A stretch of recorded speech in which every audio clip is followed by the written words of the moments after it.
네, 금요일 오전마다 함께하는 코너입니다. 굿모닝 펀드 SK증권 이민환 과장 함께하겠습니다. 어서 오세요, 과장님. 네, 안녕하십니까. 네. 자, 오늘 이제 굿모닝 펀드, 오늘 펀드는 또 어떤 펀드를 소개해 주실 내용이신가요?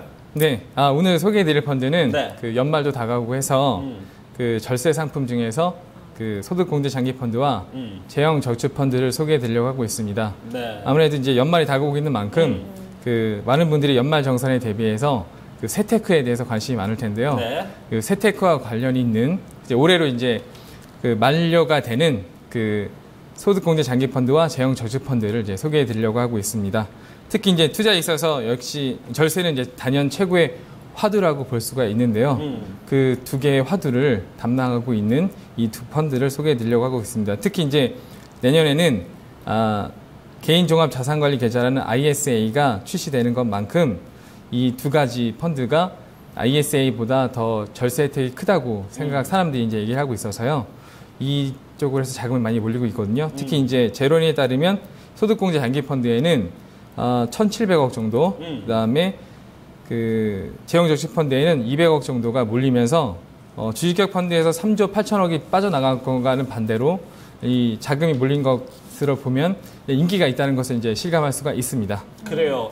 사실 이게 우리가 뭐 재테크만큼이나 좀 고민을 해야 되는 부분들이 바로 이 세금에 대한 절세 부분입니다. 특히 보니까 지난번에 이제 중국 몰락 때 보니까 이제 그동안 차익을 봤던 분들이 이 펀드를 왜 못 갖다 팠냐 이랬더니 이 종합소득세 때문에 이제 세금이 무서워서 못 팔다가 그걸 머뭇거리다가 좀 손실을 봤던 그런 분들도 상당히 많은데 그런 부분에서 이제 우리가 또 세금도 분명히 좀 고려해야 될 부분도 아닌가 하는 생각이 들고 최근에 이제 제형저축에 대한 관심도 좀 상당히 높아졌기 때문에 이런 관련 펀드들도 인기를 모으고 있는 상황입니다. 자, 그러면 이제 이게 소득공제 장기 펀드와 제형저축 펀드 어떤 특징을 갖고 있는지 좀 얘기를 좀 들어보도록 하죠. 네. 일단 우선 그 소득공제 장기 펀드에 대해서 설명을 드리면요. 흔히 이제 소장 펀드라고 불리는 펀드인데 지난해 이제 3월 도입된 소득공제 혜택이 있는 펀드면서 자산 총액의 40% 이상을 국내 증권시장에 상장된 주식에 투자하는 실적 배당형 상품입니다.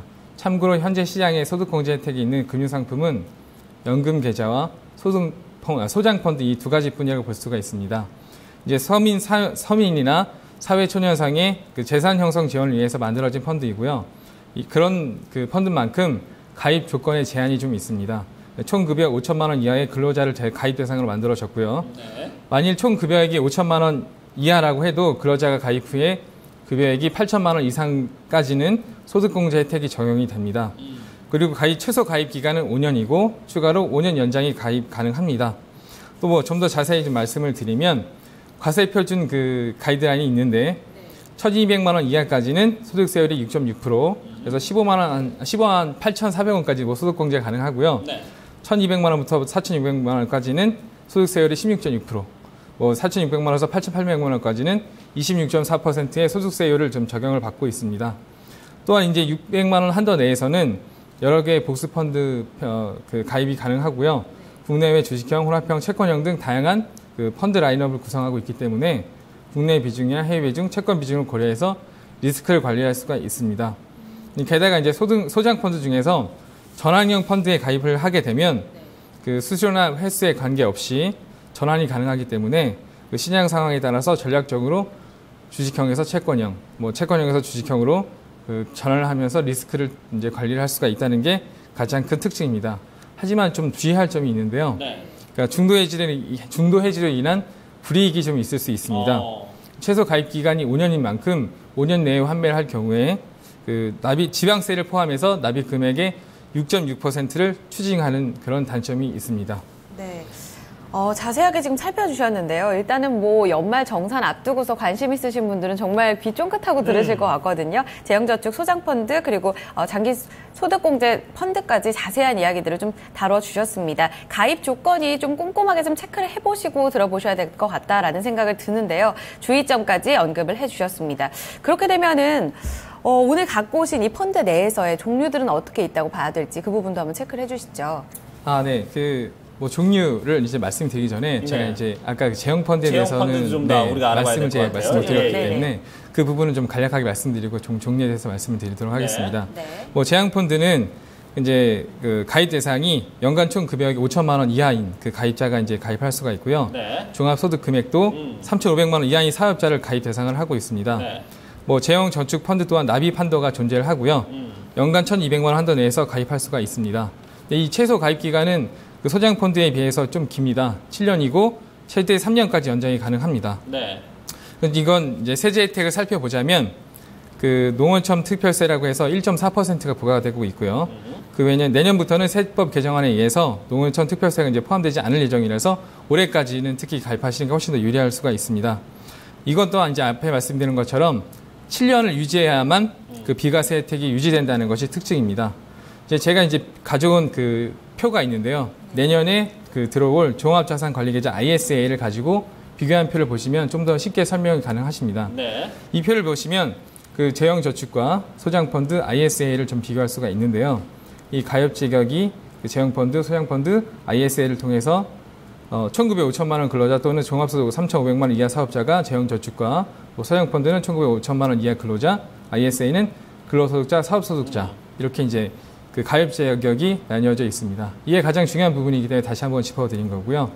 편의상품도 재형저축의 경우에는 예금펀드 보험, 소장펀드는 펀드, 그다음에 ISA는 뭐 파산, 결함, 직권까지가 들어갈 수가 있고요. 그다음에 상품감 교체는 ISA는 가능을 합니다. 세제 혜택 같은 경우에도 비과세, 소형펀드 같은 납입액의 40%가 소득공제가 되고 있고요. 이런 식으로 해서 그 좀 구분해서 그 가입을 하시는 게 좀 좋을 것 같습니다. 근데 참고해야 할 점은 근데 ISA 연간 납입 한도가 2천만 원입니다. 네. 그 중에서 재형저축이나 소장펀드에 가입한 부분은 이 납입 한도에서 차감된다는 것이 있습니다. 그래서 네. ISA에 가입한다고 해서 소장펀드나 재형저축펀드에 가입한 부분이 차감된다는 것을 유의하셔야 될 것 같습니다. 네. 자, 장기적으로 보면 이제 다 7년에서 5년 정도는 다 이제 보유를 하고 있어야지 혜택을 볼 수 있는 부분이고 분명히 한도가 있습니다. 재형저축 같은 경우는 연간 1,200만 원, 소장펀드는 연간 600만 원. 근데 이게 만약에 둘 다 가입이 이렇게 한도까지 차 있다면은 ISA는 2천만 원에서 요걸 제외하고 한 200만 원 정도만 더 추가로 가입할 수 있는 그런 부분이 있다는 부분도 여러분들이 좀 생각을 하셔야 될 부분이 아닌가 하는 생각이 드는데 자, 그럼 오늘 이제 추천해 줄 만한 이제 이 소장펀드 그리고 재형저축펀드 어떤 펀드들이 있을까요? 네, 오늘 이제 제가 가져온 그 소장펀드와 재형저축펀드는 네. 아무래도 시장에서 큰 규모를 가지고 있고 시장에서 어느 정도 운영을 잘한다는 그 펀드를 좀 가지고 왔습니다. 이제 소장펀드는 한국밸류와 신영, KB 이 세 가지 펀드를 좀 가져왔고요. 네. 아무래도 이제 가치주나 전통적으로 주식을 잘하는 그 운용사의 펀드가 수익을 좀 잘 내고 있습니다. 일단 운용 규모는 한국밸류가 1,100억 정도가 되고요. 수익률은 1년 수익률이 5.61%, 신형 마라톤이 12.51%, KB 가치 배당이 6.87%의 수익률을 보이고 있습니다. 네. 재형저축 펀드 같은 경우에는 한국밸류 10년 투자 재형 펀드가 1년 수익률이 1.93%, KB 재형 밸류 포커스가 6.07%, 삼성재형은 마이너스 4.43%입니다. 이게 좀 수익률이 좀 낮은 경우가 있는데 이게 주식형이다 보니까 1년 수익률에도 좀 낮은 편이 좀 있습니다. 네. 이렇게 해서 제가 펀드를 좀 가지고 나왔습니다. 네. 소장펀드 같은 경우에는 1년 이상 끌고 갈 경우에 그러니까 장기적인 어떤 혜택을 보는 펀드이기 때문에요. 그런 부분에 있어서의 혜택이 있다는 부분도 참고를 해주셔야겠습니다. 자, 이 두 상품이 일단 절세 혜택을 위해서 장기 가입을 고려해야 되는 그런 상품들인 거잖아요. 네. 이 경우에 좀 가입 시 고려해야 될 부분이 있다면 좀 특징적으로 살펴봐야 될 것 같거든요. 어떻게 가져갈 수 있을까요? 일단 소장펀드에 대해서 좀 투자 시에 유의할 점을 말씀을 드리면 부분 판매가 불가능한 특성상 적어도 2개 이상의 다른 유형의 펀드를 가입하시는 게 좋습니다.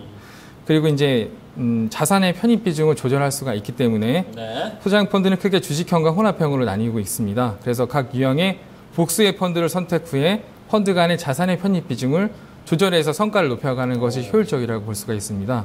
또한 이제 전환에 따른 비용이 없기 때문에 전환형 소장펀드에 가입하여 그 시장에 따른 전환을 하여 이제 효율을 높여가는 것이 중요하고요. 또한 이제 최소 5년의 장기 투자를 가기 때문에 수익률뿐 아니라 변동성 위험 또한 고려하셔서 마찬가지로 이제 전환형에 따른 그 펀드를 가입하시는 것이 좋을 것 같습니다.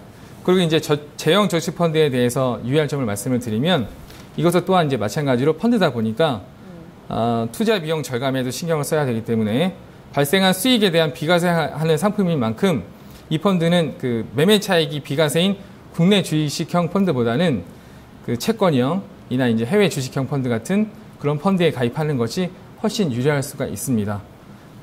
그리고 이제 두 상품 모두 이제 5년이나 7년을 유지하는 절세 혜택을 볼 수 있기 때문에 장기 운영 철학을 지닌 운영사의 펀드를 가입하시는 것이 가장 좋은 팁이라고 볼 수가 있습니다. 네. 자, 그러면은 이제 만약에 두 상품 중에 이게 모두 가입하는 게 여의치 않을 경우에는 우리가 좀 어떻게 보는 게 좋을까요? 이제 아무래도 이제 자기의 개인 그 투자 밸런스를 생각했을 때 네. 하나만 선택해야 된다면 예. 저는 이제 소장 펀드에 가입하는 것이 더 유리하다고 볼 수가 있습니다. 아무래도 의무 가입 기간이 5년으로 짧고 그러니까 발생한 수익에 대해서 비과세하는 재역 저축에 비해서는 소장 펀드는 연간 납입액의 40%까지 소득공제 혜택을 받을 수 있어서 수익률이 0%라고 하더라도 수익을 올릴 수도 있기 때문에 그 소장 펀드가 훨씬 더 유리합니다. 또한 이제 설정 이후 운영 성과 또한 국내외 채권 혼약 펀드 위주인 재형 저축 펀드보다는 그 다양한 라인업을 가지고 있기 때문에 훨씬 더 유리하다고 볼 수가 있습니다. 네, 한번 더 정리를 해서 좀 두 상품을 다 가져가실 경우도 많으실 것 같거든요. 정리해서 오늘 상품들 좀 정리해 주시죠. 네. 그 정리해서 좀 말씀드리면 이제 아무리 이제 수익률이 좋은 금융 상품을 가입한다고 하더라도 세금이 많이 부과되면 그 수익률은 큰 의미가 없다고 제가 생각합니다. 네네. 뭐 최근 시장 변동성이 커져서 직접 투자를 하시는 경우도 많은데 이런 상황에서 직접 투자를 해서 수익률이 어려운 상황에서는 그 절세를 통해 절대적인 수익률을 얻는 것이 좀 더 전 중요하다고 생각을 합니다. 네. 이럴 때 소득공제 장기 펀드와 재형 저축 펀드를 통해서 올해로 판매가 종료되는 것만큼 이런 세테크를 통한 적극적인 그 재테크를 한다면 좋은 수익률을 거둘 수 있을 거라고 생각합니다. 그렇습니다. 올해가 이제 2달여 남짓 남아있는데 지금이 어떻게 보면 이제 마지막으로 가입할 수 있는 기회가 아닌가 하는 생각이 들고 일단은 뭐 다 한도가 있기 때문에 기본적으로 이런 한도는 갖고 가면서 좀 세금을 절약하고 그리고 나서 추가로 다른 펀드에 대한 어떤 가입을 모색을 해보는 것도 하나의 방법이 아닌가 하는 생각이 드니까요. 이런 부분도 여러분들 참고를 하시길 바랍니다. 네, 이 시간 여기서 마무리 짓겠습니다. 굿모닝 펀드 SK증권 이민환 과장과 함께했습니다. 고맙습니다. 네, 고맙습니다. 감사합니다. 자, 이렇게 해서 굿모닝 펀드까지 토마토 모닝쇼 2부 순서 이제 마무리 짓도록 하고요. 저희 잠시 후 3부에서는 또 국내로 눈을 돌려서 얘기를 나눠보도록 하겠습니다. 잠시 후에 뵙겠습니다.